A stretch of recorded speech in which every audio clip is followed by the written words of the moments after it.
Boa noite, pessoal. Sejam todos bem-vindos à nossa segunda aula ao vivo de prática de ensino, competências socioemocionais. Aqui quem fala é o professor mediador Cassiano Carvalho. Eu estarei com vocês acompanhando no chat. Eu espero que vocês estejam animados para conhecer e aprender mais sobre os conteúdos dessa importante disciplina. E antes de chamar a nossa professora, eu gostaria de estar dando alguns recados.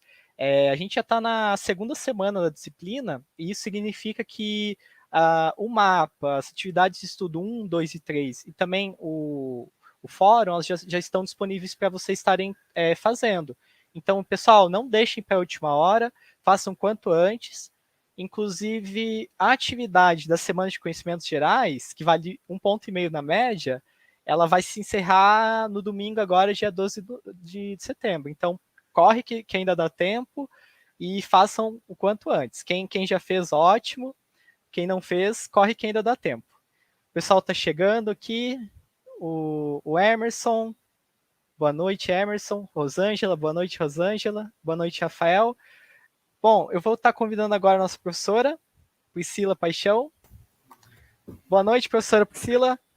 Boa noite, professor Cassiano, tudo bem? Tudo ótimo. Boa noite, pessoal, tudo bem com vocês? Boa noite, professora Samanta, está aqui conosco também no chat, né? Sejam todos muito bem-vindos à nossa aula, a segunda aula da disciplina, né? Que coisa bacana, né? A gente fala, mas passa tão rapidinho e a gente já não vê a hora de chegar a semana seguinte para continuar a discussão. Pelo menos eu me sinto assim, quando eu começo a ministrar uma disciplina, a gente já não vê a hora, né, das coisas continuarem, porque passa tão rápido, não é verdade, professor? É verdade, eu me sinto assim também, viu? E eu estava vendo aqui o professor Cassiano colocar, gente, cuidem das atividades, tá? Sejam bem disciplinados para a entrega das atividades, para a realização dessas atividades, porque realmente o êxito, né, o sucesso acadêmico, ele está ligado à dedicação de cada um de vocês, à realização, o se debruçar para os estudos, né? Essa questão também de como a gente pode se organizar para esses estudos, cada um tem uma maneira, né? Eu confesso a vocês, tá? Que isso, inclusive, tá, gente, tem a ver com o que a gente está falando de competências. Eu, professora Priscila, por incrível que pareça, né? Até pelo fato, acho que de eu ser professora, e eu sou professora desde sempre, né? O professor Cassiano fala que eu lembro a mãe dele, tá, gente? Que ela também é professora, não é isso, professor Cassiano? É verdade. Tá sendo bem Eu nostálgico. Olha só, tá vendo? Tô me chamando de velha, viu, gente? Então, Nada. Mas eu, professora, eu aprendo muito quando eu estou explicando, quando eu estou falando, né? Eu gosto muito, eu aprendo quando eu tenho que estudar para ensinar, né? E isso é a minha competência que eu tenho muito desenvolvida, que eu tenho. Então, eu aprendo quando eu vou dar aula, né? Então, eu acho que é uma coisa assim bacana. Então, vocês também, cada um tem um jeito de estudar, uma hora de estudar. Isso para a gente não importa, né? Eu acho que é isso que é a riqueza da educação à distância, a flexibilidade que ela nos permite. Mas isso não impede ou também não traduz no sentido de que dá para levar de qualquer jeito. Não. Você tem que ter a disciplina e também o manter essa disciplina, essa disposição também é uma competência que a gente vai trabalhar hoje, né? Então, Perfeito. preparados para a aula, para mais uma aula, gente? Bom, o professor Cassiano vai passando para a gente, né, os slides. Eu vou estar acompanhando aqui no chat, só pontuar que tem duas coisas que deixam a gente mais feliz aqui como professor. É vocês participarem do chat e entregar as atividades no prazo. Isso, fazendo as duas coisas, já a gente ganha a semana. Então, é isso, pessoal. Com certeza. Muito obrigada, viu, Boa professor aula Cassiano? a todos. Continuamos aqui, tá bom? Então, pessoal, bom, a aula de hoje, né? Na semana passada, eu acho até que eu vou começar pela semana passada, porque eu só não me lembro exatamente quem de vocês me fez uma pergunta, mas a pergunta me inquietou para buscar as respostas e planejar a aula de hoje, ok? A pergunta era eu não me lembro se foi o Misael ou alguém que estava aqui no chat na semana passada, me perguntou assim, a respeito de que, por quê, né, que falar do século XXI é importante para a gente pensar no desenvolvimento de competências socioemocionais. Por que a gente fala disso no século XXI ou hoje? Por que ter uma disciplina dessa no curso, né, de uma licenciatura? Uma disciplina que trabalha com competências socioemocionais. Então, professor Cassiano, coloca para a gente o slide aqui. E aí, para começar, então, eu trouxe um desafio para vocês. E assim como vocês participaram ativamente na semana passada, eu quero que vocês continuem aqui comigo, participando ativamente. E o primeiro desafio aqui tá? Eu quero que vocês coloquem aí no chat para gente. Como se relacionar com o mundo e com os outros, né? Vocês me perguntaram por que falar de competências socioemocionais no século XXI. Eu reporto a vocês com uma nova pergunta: como se relacionar com o mundo e com os outros hoje? Né? Será que isso tem uma relação direta com a justificativa que a gente tem que dar para por que trabalhar com competências hoje socioemocionais na escola? Então, a ideia é como se relacionar com o mundo e com os outros. Né? E eu quero já dar uma dica aí como professora, porque a Rosângela já está colocando aqui para a gente. Rosângela, já vou puxar aqui a sua fala. Eu quero dar uma dica para vocês, tá, gente? Porque hoje, né, eu gosto muito, tá? Eu vou usar uma expressão aqui, mas eu gosto muito de usar aquilo que a gente chama da pedagogia da dúvida, ok? O que é essa pedagogia da dúvida? Né? Quando os alunos de vocês em sala de aula perguntarem para vocês algo, nunca deem respostas prontas aos alunos, mas reportem a eles com novas perguntas. Quem precisa encontrar a resposta é sempre o aluno. O professor já sabe a resposta. Só que o ser humano, ele é dotado, né, de seguir sempre pelo caminho mais fácil. Então, se eu, enquanto professora, dou sempre a resposta pronta, por que o aluno vai buscar as respostas e por que ele vai desenvolver a autonomia? A autonomia é uma competência socioemocional. Então, já fica aí a dica que para desenvolver essa competência socioemocional, autonomia, ok? Para desenvolver a autonomia, nunca dê respostas prontas aos alunos. Mas uma pergunta é devolvida ao aluno com uma outra pergunta. Outra coisa em sala de aula que a gente precisa sempre exercitar. Aluno precisa aprender a fazer perguntas. Aqui, não só na sociologia, mas principalmente na filosofia, vocês sabem disso, vocês já tiveram disciplinas que ensinaram isso a vocês e vocês vão precisar aprender a desenvolver essa prática, a fazerem boas perguntas. Porque eu sempre digo para os alunos, tá? Uma pergunta inteligente, né, recebe uma resposta inteligente. Então, aprendam a fazer perguntas inteligentes. Quando o aluno perguntar para vocês, vocês também precisam devolver a eles com uma pergunta inteligente. E aí, então, como se relacionar com o mundo e com os outros? A Rosângela disse que é pelas redes sociais. Típico do século XXI, não é isso, Rosângela? E a gente aprendeu a fazer isso muito bem, principalmente com a pandemia. A pandemia é uma forma de se relacionar através das redes sociais. Muito bom. Vamos ver aqui, ó. Tiago. Penso que se relacionar com o mundo é suspender a própria razão para compreendê-lo. E se relacionar com os outros só é possível se colocarmos uma linha de limite para o nosso amor próprio. Muito bem, Tiago, bem inspirador, né? E é isso mesmo, né? Até onde vai esse limite entre o estar aberto em como se relacionar com o mundo e com os outros, né? O Rafael seria o exercício cognitivo da dúvida, fazer pensar. Ah, bacana, Rafael. Gostei, muito bom, tá? Deixa eu ver aqui, da Sônia. É buscando conhecimento e autodisciplina. Muito bem, Sônia. O Gabriel, através da solidariedade com o próximo. Tô gostando de ver, hein, gente?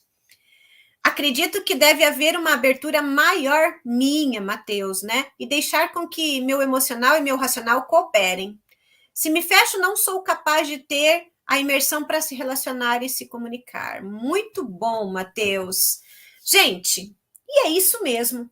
Cada um de nós, cada pessoa, a gente tem os nossos próprios valores, a nossa própria carga emocional e as habilidades que a gente desenvolve ao longo da nossa vida para enfrentar os desafios cotidianos. A Maria Anselma diz que acredita que para se relacionar com o mundo e com os outros se faz por meio do respeito e a tolerância, principalmente nos dias atuais, onde a diversidade é bem mais notável. Perfeito, Maria, perfeito mesmo. E olha, gente, e é isso mesmo, né? As pessoas são diferentes, isso é fato. Né? Nós sabemos o quanto somos diferentes. E é nesse contexto, tá? E aí, inclusive, né? O Alessandro, olha, saber se comunicar e se relacionar em equipe também. Gente, tudo que vocês estão falando aqui para mim tem uma relação direta com as competências socioemocionais. E o desafio é esse, né? Talvez a gente possa até se perguntar assim, mas por que antigamente a gente não pensava sobre essa perspectiva? Né? Porque antigamente a educação ela tinha como foco o domínio cognitivo, né? E era de fato informação, porque ela era detentora de todo o conhecimento historicamente acumulado pela humanidade. Hoje, a escola compartilha de outros espaços de conhecimento, de aquisição de conhecimento. Ela não é a única. Então, ela também acabou perdendo espaço, se assim a gente pode chamar, em ficar limitada a um domínio cognitivo. E aí a gente não pode deixar de considerar, né, respondendo ainda todo aquele contexto das colocações feitas na semana passada, de que o mundo ele vem se transformando. E diante desse cenário de transformação, de globalização, de todas as alterações nas próprias relações entre as pessoas, na década de 1990, através do relatório do Jacques Delors, organizado pela Unesco, a gente tem estabelecido o que seriam os 4 pilares da educação voltadas para o século XXI. E esses 4 pilares, vejam que eles se distribuem, né? E não fica limitado ao pilar do conhecimento, que era o aprender a conhecer, mas também diluindo-se em aprender a fazer, aprender a ser e aprender a se relacionar. Percebam que o aprender a conhecer e o aprender a fazer ainda assim mantém o conhecimento, as informações, o conteúdo importante dentro da escola. Mas a gente também equilibra isso com o aprender a ser e aprender a se relacionar. Que é exatamente isso. Como eu me relaciono com o mundo, com os outros, e eu iria mais. Como eu me relaciono comigo mesma. Percebam que todas as colocações de vocês aqui no chat têm uma relação direta com toda essa carga que cada um traz consigo de valores, de habilidades, de atitudes, que, sem dúvida alguma, estão ligados ao contexto dos quais nós vivemos, que está ligado à historicidade, ao movimento da própria história. E é por isso que não dá para comparar a visão que a gente tinha de mundo ou a forma como a gente compreendia o mundo há 20, 30 anos atrás. Né? Vamos colocar 30 anos atrás, final do século XX. Hoje, a gente tem uma perspectiva diferente. Então, a partir do relatório do Jacques Delors, na década de 1990, final do século XX, a gente tem ali um clique para uma perspectiva de alteração também da própria educação. Opa, peraí! Como eu vou preparar esse indivíduo para viver em sociedade daqui para frente? E isso, gente, não se restringe ao campo educacional. Se restringe ao âmbito da sociedade como um todo, para eu viver em sociedade, para eu conviver com pessoas, mas também tem uma relação direta com a vida profissional. Hoje, para quem vai arrumar um emprego, né? Vai passar por uma entrevista, vai fazer um teste, vai fazer uma aula prática, né? Vai fazer um concurso. Percebam, será que é só o conteúdo aprendido na faculdade que tem validade? Será que eu estarei preparada, né, Priscila? Preparada para enfrentar os desafios que a vida pessoal e profissional me impõe? É por isso que esse primeiro exercício, tá, gente? Eu tô vendo aqui as participações de vocês, formidável.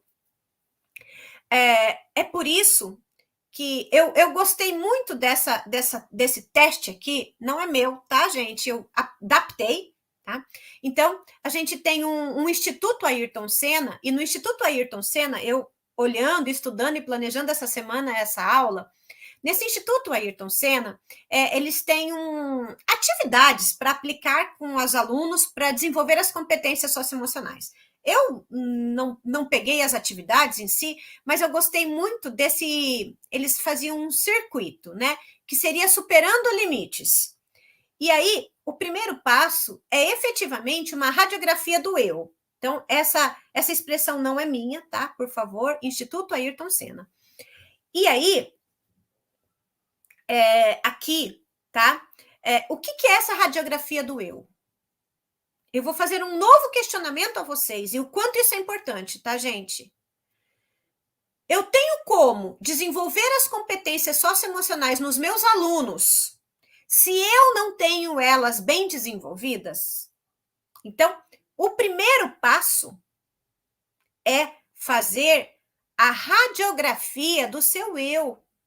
O quanto vocês têm desenvolvidos, o quanto nós temos desenvolvido as competências socioemocionais. O quanto isso já está claro para a gente, dessas competências socioemocionais que a gente precisa ter desenvolvidas. Então, primeiro passo, façam uma radiografia de si mesmos. Né? E nessa radiografia, ok? Vocês precisam colocar numa balança, né? E eu digo para vocês que muitas pessoas precisam, inclusive, colocar isso de uma maneira muito concreta. Como assim, Priscila? Né? Para que a gente seja muito realista com relação a isso. Então, a ideia é, tá? Se precisa isso, trazer concretamente, desenha isso, escreva, balança. De um lado, você vai colocar todas as competências socioemocionais que você entende que são bem desenvolvidas em você. Liste quais são essas competências que você tem já desenvolvidas na sua vida. Que você acha que olha, isso é bacana, isso eu tenho muito bem. A gente sabe, tá, gente? Existem testes caríssimos por aí que são feitos para a gente identificar. Eu parto do princípio de que nós somos pessoas adultas e somos capazes de fazer uma autoavaliação. Então, põe numa balança. De um lado, todas as competências socioemocionais que vocês acreditam que isso já está bem consolidado em vocês. E outras, sejam muito sinceros, porque é para você não precisa mostrar isso para ninguém.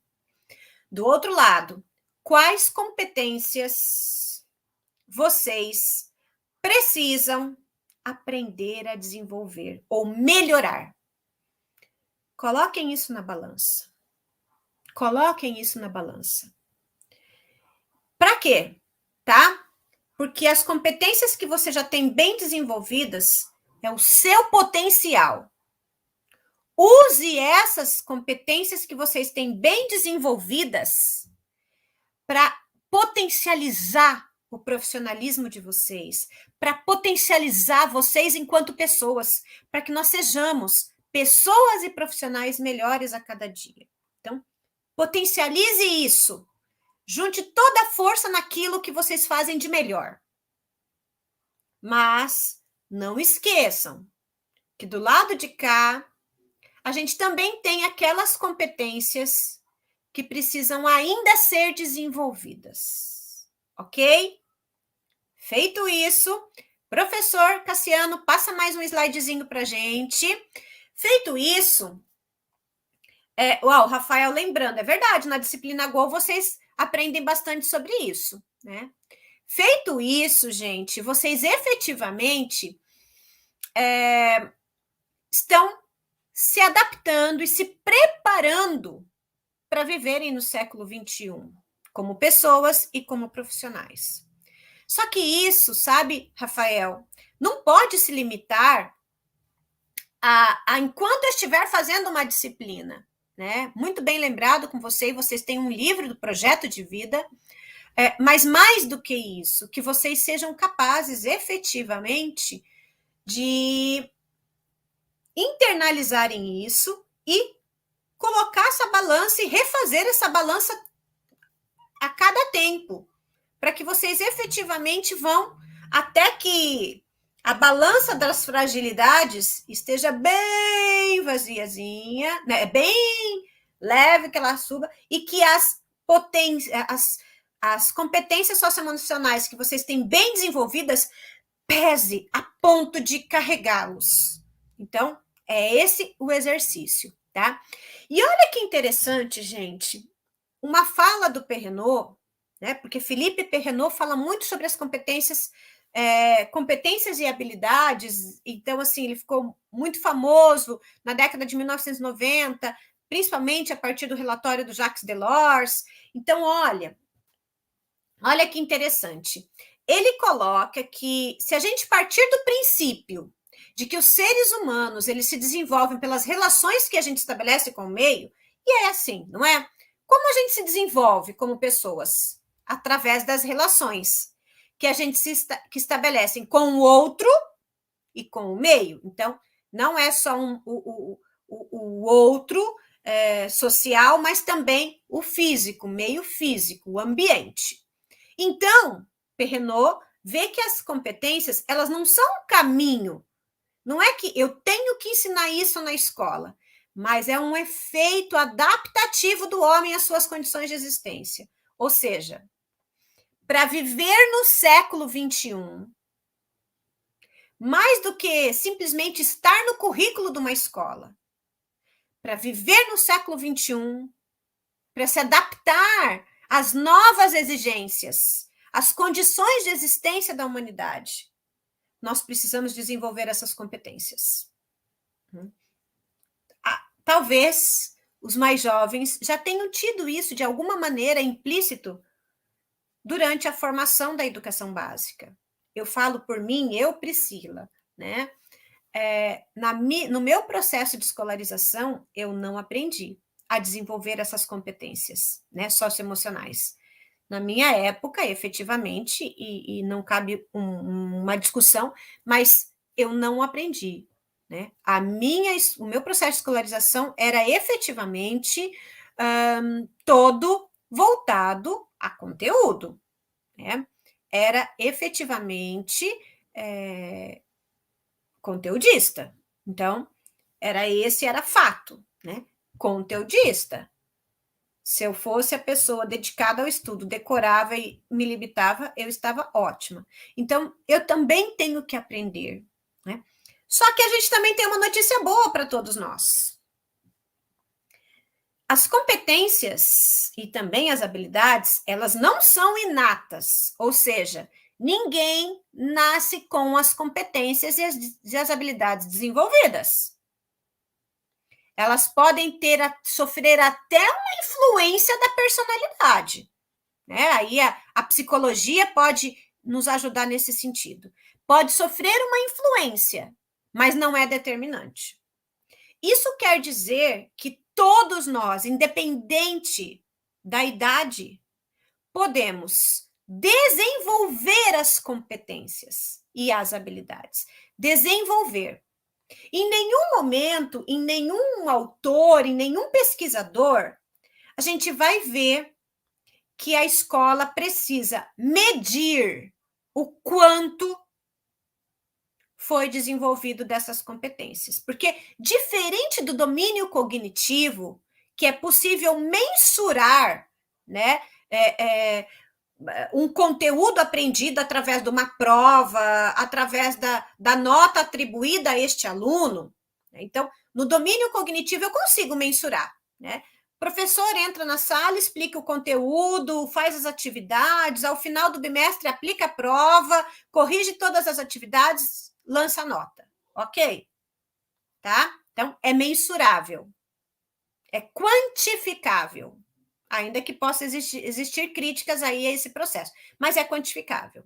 Já quando eu falo do desenvolvimento de competências, ainda que a escola trabalhe durante todo o processo de escolarização, a gente não tem quanto medir o quanto eu, Priscila, tenho desenvolvido da competência empatia, o quanto o Rafael tem desenvolvido a competência de resiliência, por exemplo. Então, percebam que a gente não tem como quantificar. A escola não tem como quantificar essas competências. E é por isso que é mais difícil pensar na aplicabilidade disso no âmbito escolar. E é por isso também que eu, Priscila, pensando no planejamento dessa aula para vocês, eu queria efetivamente buscar sentido para aquilo que eu esteja falando para vocês. De que eu não posso adentrar a escola a falar de como vocês desenvolverem as competências lá nos alunos de vocês, quando vocês forem efetivamente professores de sala de aula, sem antes nós refletirmos sobre o nosso próprio desenvolvimento das competências. E isso é para a vida. E que bom que a gente consegue desenvolver isso ao longo da nossa vida, né? O Rafael usa aqui Piaget quando diz que o adulto alcança o nível do ser social quando a qualidade de troca intelectual atinge o grau ótimo de equilíbrio, de reciprocidade. Rafael, muito boa a sua colocação, bem lembrado de Piaget. E aqui a gente pode, inclusive, fazer uma menção a Piaget, porque Piaget fala muito da maturação, né? Quando ele diz essa troca, tem a ver efetivamente com a maturação. A maturação, então, ele traz os seus estágios de desenvolvimento. E, de fato, para Piaget, quando a pessoa se torna adulta, né, ou até mesmo antes, ainda na adolescência, as etapas do desenvolvimento já estão consolidadas. Então, percebam que esse domínio cognitivo, ele já está posto, tá? Mas as competências não, essas podem continuar sendo desenvolvidas e lapidadas durante a vida toda. Mas na escola a gente não tem como mensurar. Mensurar, quantificar, né? Eu não posso atribuir uma nota. É por isso, muitas vezes, que quando a gente fala de competências socioemocionais, prioritariamente, a gente usa muito as carinhas, tá? Os rostinhos, vocês vão perceber que isso é muito forte, porque é como eu me sinto, e não como como eu me sinto, quanto eu tenho isso desenvolvido. Então, a gente usa carinhas, né, felizes, vermelhas, por cores ou por expressões, tá? Porque isso facilita a compreensão do desenvolvimento dessas competências socioemocionais, ainda que esse processo avaliativo é um tanto subjetivo, ok? Não dá para ser uma avaliação objetiva, ela é subjetiva. Ela tem uma relação direta com como eu me sinto ou como o outro me vê. Né? Lembra como eu vou me relacionar com o mundo e com o outro, mas o outro também tem essa preocupação de como ele vai se relacionar comigo. Então, a gente só pode aqui demonstrar isso através de cores ou de carinhas, de expressões nesse sentido, tá certo? Professor Cassiano, mais um slidezinho para a gente, por favor. E olha só, gente. Então, aqui eu trouxe para vocês algumas, tá? Algumas dessas habilidades ou competências socioemocionais, porque elas são importantes e vocês também vão perceber que, dependendo das leituras que vocês realizam, vocês encontrarão diversas competências. Então, se a gente for lá entender, por exemplo, se a gente for compreender ou buscar leituras a partir do Fórum Mundial, tá? O Fórum Mundial coloca, assim, quais são as competências do século XXI. Então, quais são as competências para se viver nesse século? A BNCC traz para a gente as competências gerais a serem definidas e desenvolvidas durante todo o processo de escolarização da educação básica. Então, a gente vai ver que existem diversas perspectivas, mas, de modo geral, tá? De modo geral, as competências socioemocionais, elas perspassam muito, tá? Primeiro ponto, né? Autonomia, tá? Então, eu gostaria de falar com vocês aqui a respeito da autonomia. Porque o mundo, na verdade, ele está fazendo um processo inverso, né? A gente tem, inclusive, aí muitas expressões diferentes, porque antigamente, né, as pessoas, a partir do momento que se tornavam adultas, principalmente os homens, até por uma questão também histórica, não vamos entrar nos detalhes, muito cedo o homem, a partir dos 18, 19 anos, já era um homem independente, e por isso mesmo ele saía de casa. Ele era autônomo e tinha que ser autônomo e responsável para constituir a sua própria família e ser responsável, inclusive financeiramente, financeiramente por essa família. Diferente de hoje, sim, não vejo problema, dependendo da forma como isso é conduzido, tá? Mas a gente vê hoje pessoas de 40, 50 anos que são dependentes dos pais. Então, quando a gente fala dessa autonomia, é como eu disse, é autonomia na vida pessoal, mas é também autonomia na vida profissional. E eu não estou falando especificamente do aspecto financeiro. Nós estamos falando de uma autonomia intelectual, nós estamos falando de uma autonomia também emocional. Então, percebam que tem uma relação direta aí, o quanto essa competência precisa ser desenvolvida. Rafael lembrou, sim, Platão e as virtudes do sábio. Perfeito, muito bem, Rafael. E é isso mesmo. E olha como, né, sem fazer aqui muitas analogias, mas como na vida da gente, na vida da humanidade, sabiamente, muitas coisas que, né, ditas e refletidas e estudadas há tanto tempo, o quanto isso ainda é forte. Eu falo que mudam-se nomenclaturas, fazem novas menções, hoje é tão famoso usar palavras em inglês e soft skills, né? As habilidades maleáveis, enfim, usam aí várias expressões, mas a gente sempre volta às origens, né? Então, e é isso mesmo. Mas além da autonomia, eu queria aqui juntar algumas coisas, porque aqui nos dedinhos, tá? Vem a palavra curiosidade, mas eu, particularmente, ao invés da gente usar a palavra curiosidade, eu queria usar a palavra criatividade. Criatividade é outra, tá? Competência socioemocional essencial para o século XXI. Né? O que é ser criativo?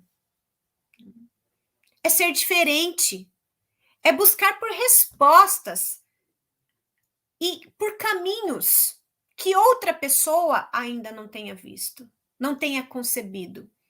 É possível, então, a gente pensar em caminhos diferentes para chegar a essas respostas.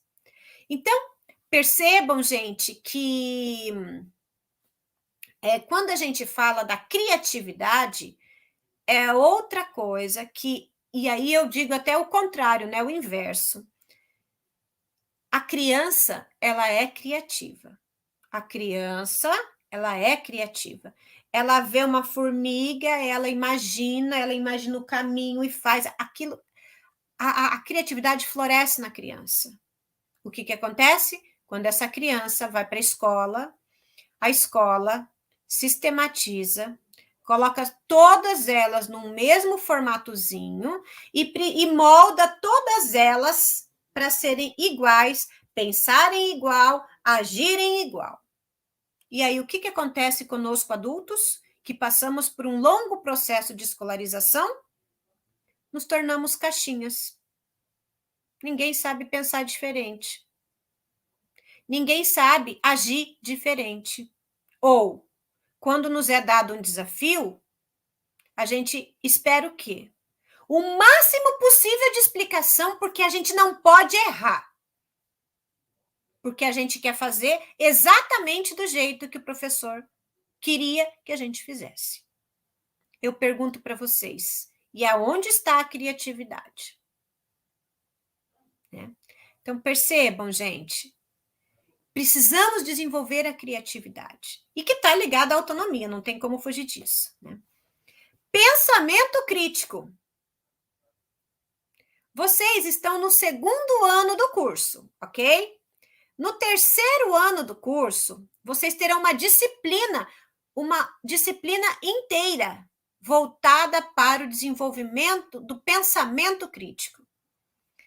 Olha o quanto, gente, isso tem peso na formação de vocês, de um professor, mas também de um pesquisador nessa área. Então, para nós, o desenvolvimento do pensamento crítico é imprescindível. Como eu disse, a gente vai ter uma disciplina inteira só para discutir isso. E eu gostaria de falar sobre estabilidade emocional, que está ligado, sim, à capacidade de superar fracassos, de autoconhecimento, de perseverança, também está ligado à empatia, à resiliência. Todas essas, elas estão ligadas à estabilidade emocional. O quanto nós conseguimos ser estáveis emocionalmente. O quanto nós lidamos com os imprevistos. O quanto nós conseguimos lidar com o estresse. O quanto nós conseguimos lidar com pessoas que pensam diferente da gente. O quanto nós estamos sendo flexíveis a ponto de se adaptar àquilo que a gente precisa se adaptar. Né? O Tiago coloca que no atual contexto, a sociedade, sabendo de tudo isso, porque ainda o processo de ensino acaba por fomentar a anulação da singularidade existencial do ser informação. Tiago, eu acho que a resposta está num processo que nós, tá? Nesse momento, tá? Ano de 2021. Nós estamos passando por um processo de transformação. A escola já sabe que da maneira como ela é hoje, ela está fadada ao fracasso. Né? Quem ainda não estudou, quem não conhece a didática magna de Comênios, Comênios, há mais de 200 anos, ele já descrevia a escola e esse fracasso exatamente do jeito que é hoje. Então, é triste a gente pensar que passaram-se 200 anos e, basicamente, a escola não mudou, né? Então, a escola sabe, a educação sabe que se ela não se modificar, ela está fadada ao fracasso. Por isso, tá, gente? E eu não estou falando que é a salvação do mundo, né? Por isso que eu aposto, eu, professora Priscila, e eu quero acreditar que a Base Nacional Comum Curricular, ela vem trazendo ali uma política de Estado voltada para essa preocupação, para o desenvolvimento de competências e de habilidades, e não simplesmente para uma formação conteudista, respeitando essa singularidade existencial, respeitando as potencialidades, as competências que as pessoas já têm, considerando os contextos que a gente está vivenciando, considerando o próprio eu, né, o ser de cada um. Então, eu quero acreditar. E assim como eu quero acreditar nisso, eu também quero e eu aposto muito na formação de vocês, né? Que serão os novos profissionais que estarão em sala de aula. E a pergunta que eu sempre faço é, né? Não sei quem de vocês já é pai, já é mãe, mas quem destes vocês trariam para ser professores dos filhos de vocês? É isso. O professor que você deseja para um filho seu é o professor que você deve ser. Porque a escola que você deseja para o seu filho é a escola que você precisa acreditar e precisa trabalhar nessa escola, né? Defendendo essa singularidade, Tiago, que você coloque muito bem colocado aqui nas suas colocações, tá? Professor Cassiano, passa porque eu falo demais e aí a gente acaba aqui por não finalizar a nossa discussão, né? Então, gente, e mais uma justificativa aqui, tá? E que a BNCC vem trazendo para a gente, então, nessa superação dos limites, depois que a gente faz essa nossa radiografia do eu, a gente faz um laudo do exame, né? Então, nesse laudo do exame, a gente constata que as competências socioemocionais, elas se tornam, sim, importantes e imprescindíveis para se relacionar consigo mesmo e com os demais. E há hoje indicadores que demonstram que quando o sujeito tem bem desenvolvido essas competências intrapessoais e interpessoais, tá? Ela também favorece o desenvolvimento de competências cognitivas. Ela melhora a atenção, ela melhora a concentração, ela melhora a cognição. Opa, peraí. Vocês percebem como, pensando por essa perspectiva, a gente tem aí um argumento para superar o ensino tradicional?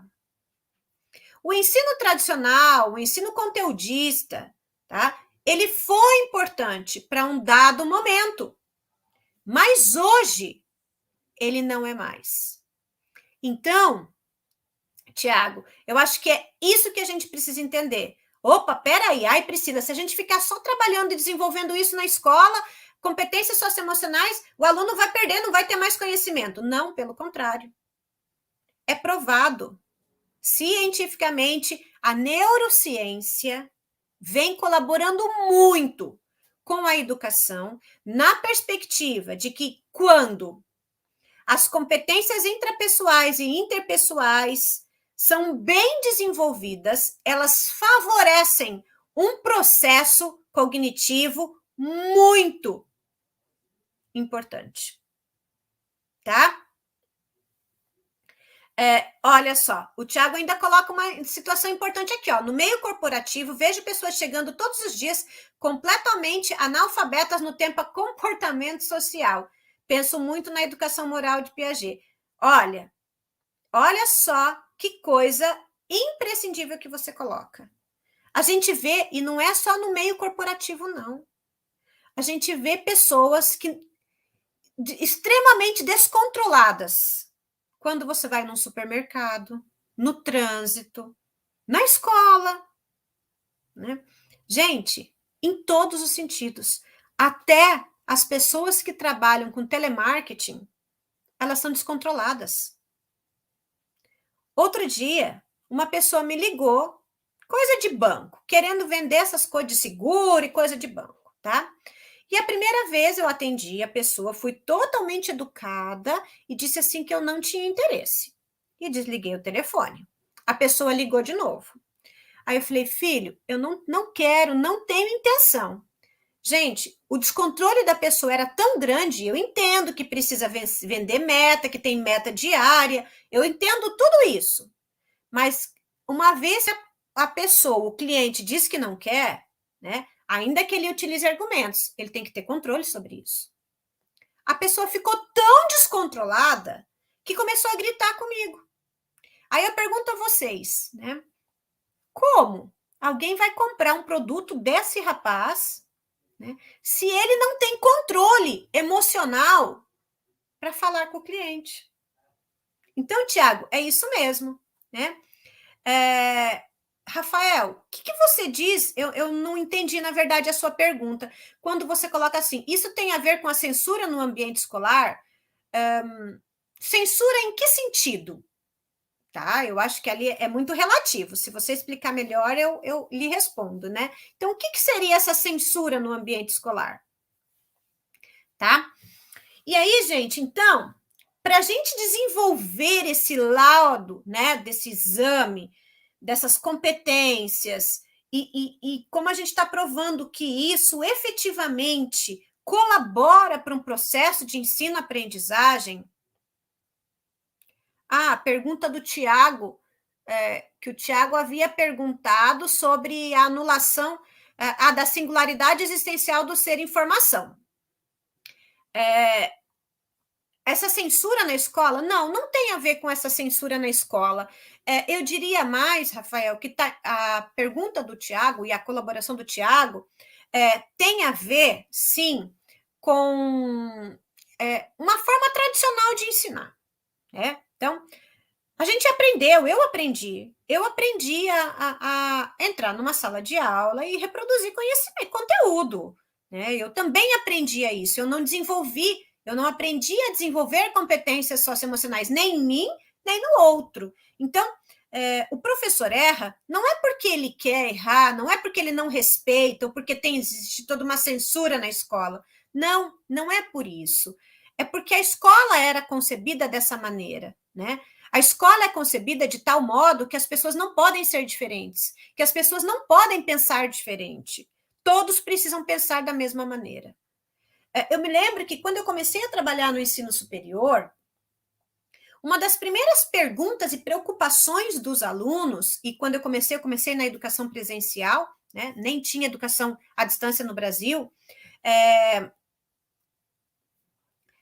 e aí, olha só, pensam assim, gente, a gente na época, a maior preocupação do aluno era, professora, como que a gente pode fazer as suas provas? Como que é a prova? É dissertativo? O que a gente tem que escrever? A gente pode escrever do jeito da gente, o que a gente aprendeu, ou tem que ser igual? Então, a gente sempre aprendeu a ser muito engessado, ok? Ó, eu vou contar uma história aqui para vocês, é bem rápida, tá? Mas eu acho que vale a pena aqui, a gente vai ficar 2, 3 minutinhos a mais aqui, mas é rapidinho. Olha só, gente, então, como eu falei, eu sempre trabalhei com educação, trabalhei com formação de professores, e olha uma situação que aconteceu numa sala de aula de um primeiro aninho, crianças de 6 aninhos, tá? Então, tinha um elefante e a professora deu para pintar o elefante, ok? E aí, a maioria das crianças pintaram o elefante de cinza. E uma criança pintou o elefante de verde, tá? Pintou o elefante de verde.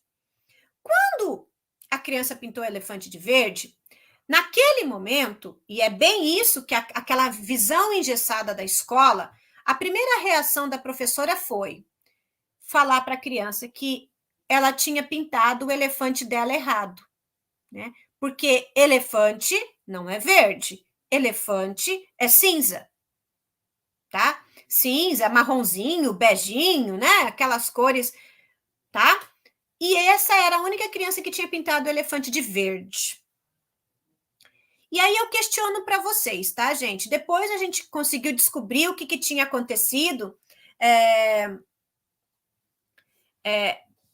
E aí, olha só. E aí, então, nós chegamos à conclusão de que a criança tinha pintado de verde porque na casa dele, a mãe usa o maço de o extrato de tomate elefante. E na lata, na embalagem do extrato de tomate, o elefante é verde. Aí eu pergunto a vocês, né? É um exemplo típico do questionamento do Tiago. Tá? Eu estou colocando uma maneira muito prática de sala de aula do questionamento do Tiago. Tá? E depois eu respondo você, Rafael. Então, percebam assim, gente. Por que aquela criança, né? Ela foi reprimida, porque a professora disse para ela: elefante não é verde, elefante é cinza. Sem compreender o contexto, aquela criança, naquele momento, foi reprimida. E passou a entender que, sempre que ele for pintar um elefante, que cor de elefante que ele tem que pintar? Cinza. Percebam que depende do contexto. A professora não falou que era um elefante, por exemplo, que se vê no circo. A professora não falou que era o elefante que vive lá na África. E por que então o elefante daquela criança não poderia ser o elefante do extrato de tomate? Da lata do extrato de tomate que a mãe usa para fazer o macarrão, o molho do macarrão. Percebam? Então, é isso que eu quero colocar para vocês, que a escola... E assim, tá? Rafael, quando você disse que não concorda, olha, eu não concordo porque tivemos muitos intelectuais e escritores que são formados pelas escolas tradicionais e que hoje não tem mais. Ó, Rafael, eu concordo plenamente com você.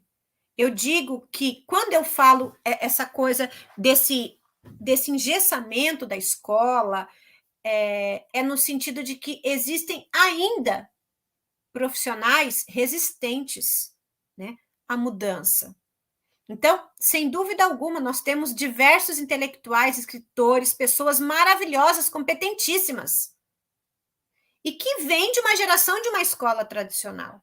Né? E é como eu falei, eu não faço crítica em hipótese alguma, em nenhum momento, em nenhuma